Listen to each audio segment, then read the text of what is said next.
The other presupposition is diminishing returns, cycle after cycle. I don't want to say anything's for certain, but like when 1 sat equals 1 cent, which would be $1 million Bitcoin, will open up the window to when sat dollar parity, especially when you're questioning how much a dollar will buy you next year, next week, tomorrow. When we get to that stage, the dollar as a unit of measure becomes useless. But it's also going to be a combination of a complete loss of faith in fiat currencies around the globe, including the dollar. Today, we have a conversation with Perrin, better known as BTC Sessions, a leading educator in the Bitcoin space. Ben shares his story about what it's like to live on a Bitcoin standard. For him, Bitcoin is not just a hedge against inflation, but a lifeline in our broken monetary system, where everyday people are beginning to question the worth of the dollar. In this episode, we uncover the deeper truths behind living on Bitcoin, why saving in dollars is actually absurd, and how Bitcoin could lead us to a world where quality and longevity are what's valued. He talks about the impact this has had on his day-to-day life, whether it's dealing with price volatility, navigating merchants who accept Bitcoin, or simply budgeting with the mindset of living off a long-term deflationary asset. For Ben, Bitcoin has become a guiding principle for how he plans his future, far beyond a mere form of digital currency. Living on a Bitcoin standard requires a shift in perspective. It's about participating in an incorruptible system and having confidence in Bitcoin's long-term value. This approach isn't just about financial gain. It's about self-sovereignty, independence, and aligning with a global movement that's working to build a fairer, more prosperous future for all. But before we do that, I want to introduce our sponsors, Stampseed, the Orange Pill app, and Swan. Our partners are businesses and people that we respect and our products that we at Bit Intelligence personally use. You're watching 21 Voices.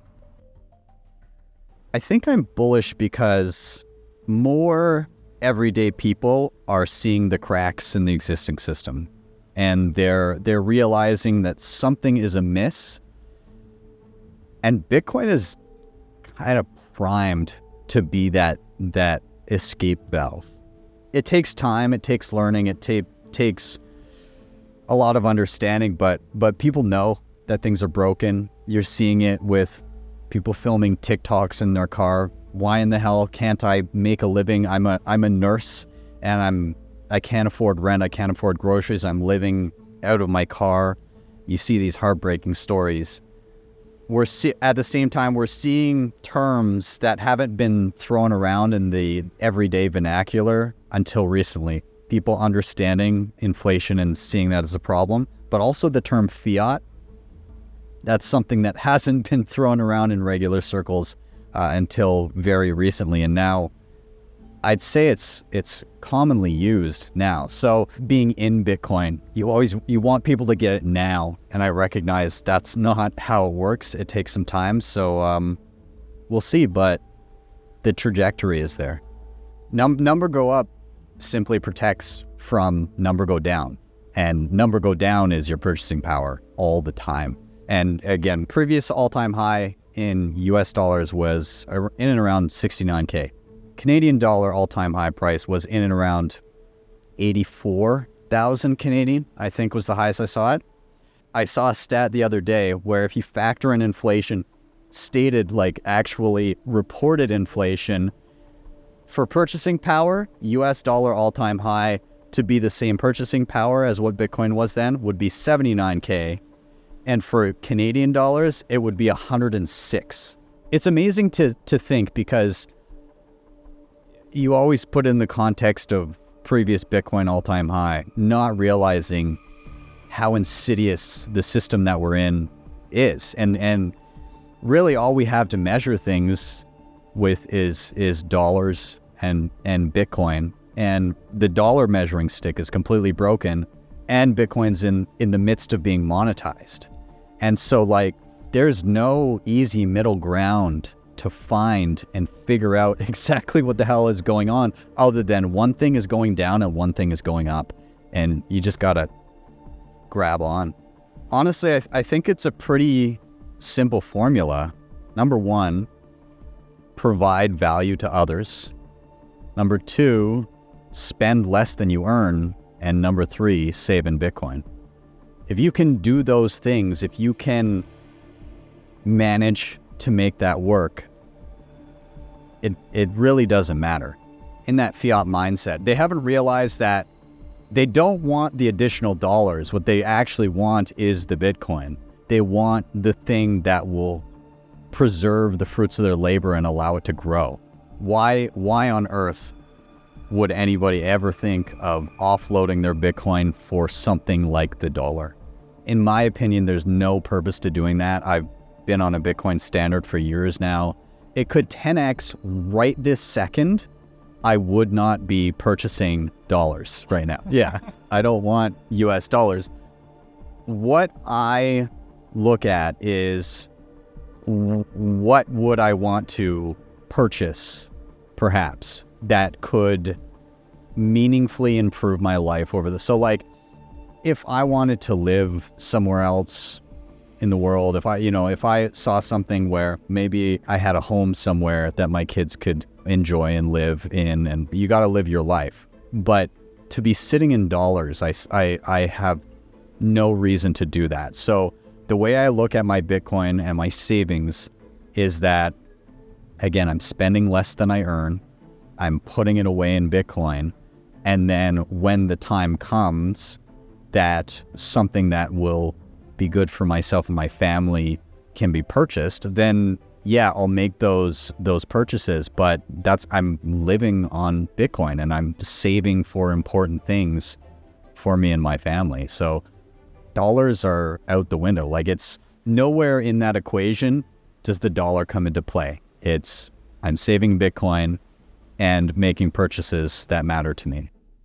Please bear with us for a quick message from our sponsors. These videos take a lot of time to make, and we've partnered with brands we trust like Stampseed and the Orange Pill app in order to get the funding we need to bring you these videos every week.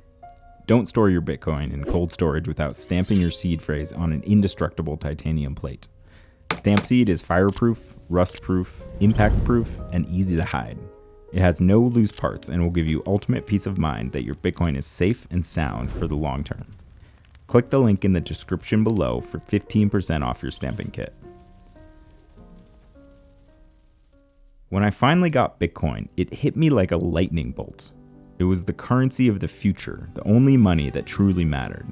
But there was a problem. I didn't know anyone else that thought like me. That is until I discovered the Orange Pill app. Suddenly, I was connected with a network of like-minded Bitcoin enthusiasts, right in my own city. The Orange Pill app is more than just a social network. It's a community of passionate individuals determined to change the world, one Satoshi at a time. This series is brought to you by Swan and created by Bit Intelligence. Remember to like this video and subscribe to both our channels for more videos like this every week. Thanks for watching.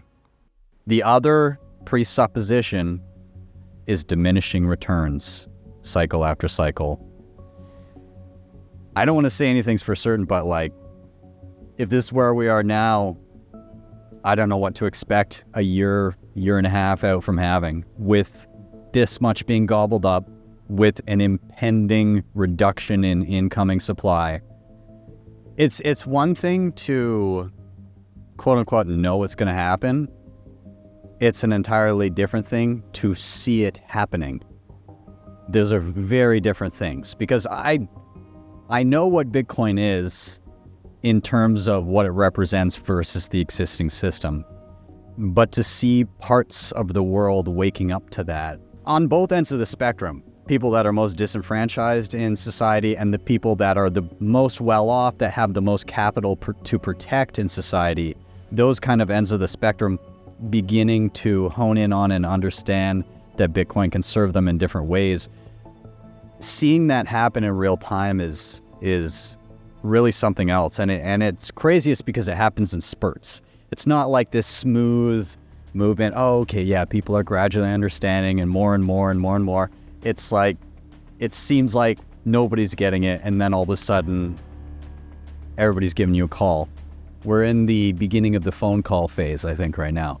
the people most inclined to use Bitcoin is entirely a function of who is the most disenfranchised by the ruling government and who is the most likely to experience censorship, not just of speech, but of the financial sort. And so you can see that all over the globe, and it's really dependent. I truly believe that if Bitcoin had come to fruition during the civil rights movement, what would have been used there for fundraising? I definitely think that's one of the avenues that would have been explored. Unibias is a difficult one. Switching to sats is going to do us a huge favor when 1 sat equals 1 cent, which would be $1 million Bitcoin. We'll open up the window to when sat dollar parity, especially when you're questioning how much a dollar will buy you next year, next week, tomorrow. When we get to that stage, all of those measurements, the dollar as a unit of measure becomes useless. And so, yeah, I think that's an eventuality. I think we're heading towards that.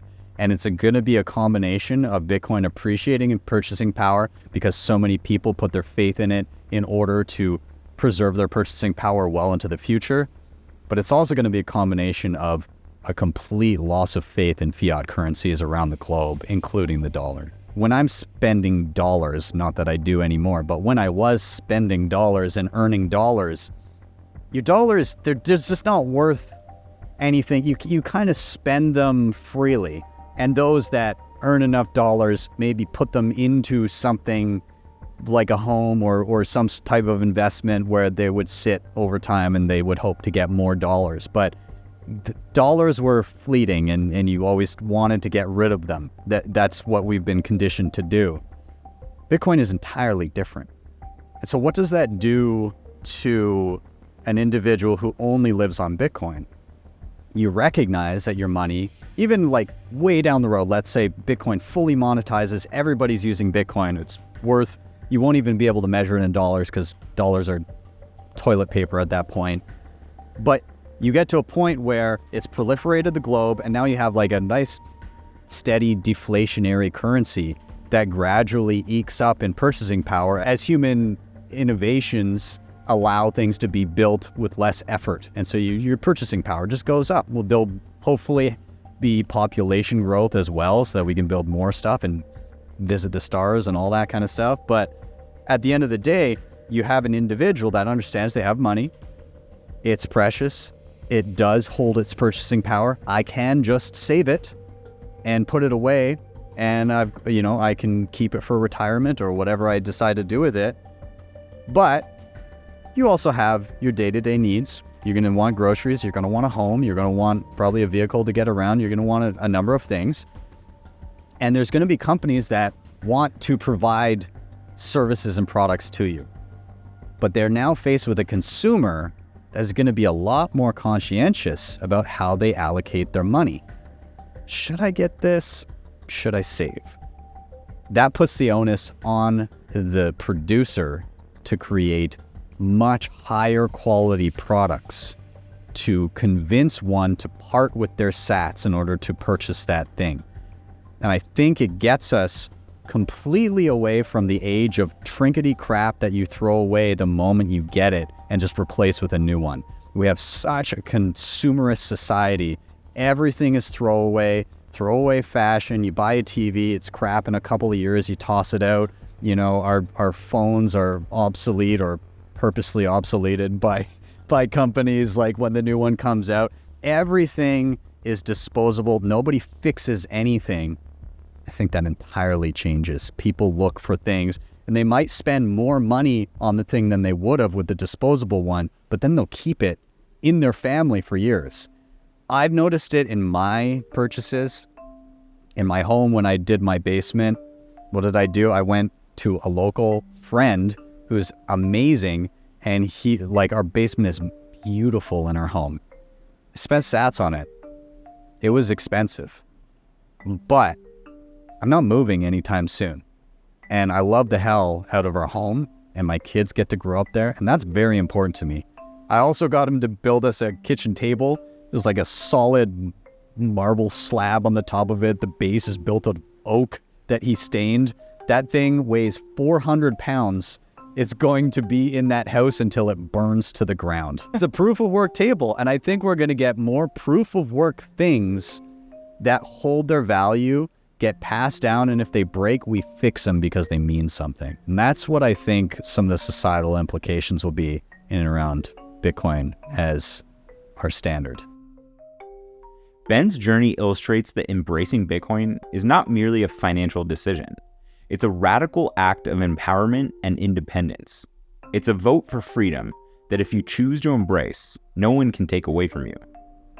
Only time will tell how long this transformation will take, but one thing is clear. Those that live on a Bitcoin standard are influenced by an incorruptible system that incentivizes quality and long-term sustainability over exploitation and short-term profit. As everyday people begin to question the dollar's worth, we are seeing more and more people wake up to the insidious reality of the system we live in and its drag on human progress. If you choose it, Bitcoin will set you free. Stay tuned and remember to subscribe for the latest recaps, insights, and films about all things Bitcoin. This is 21 Voices. If you want to watch another episode, try this one here.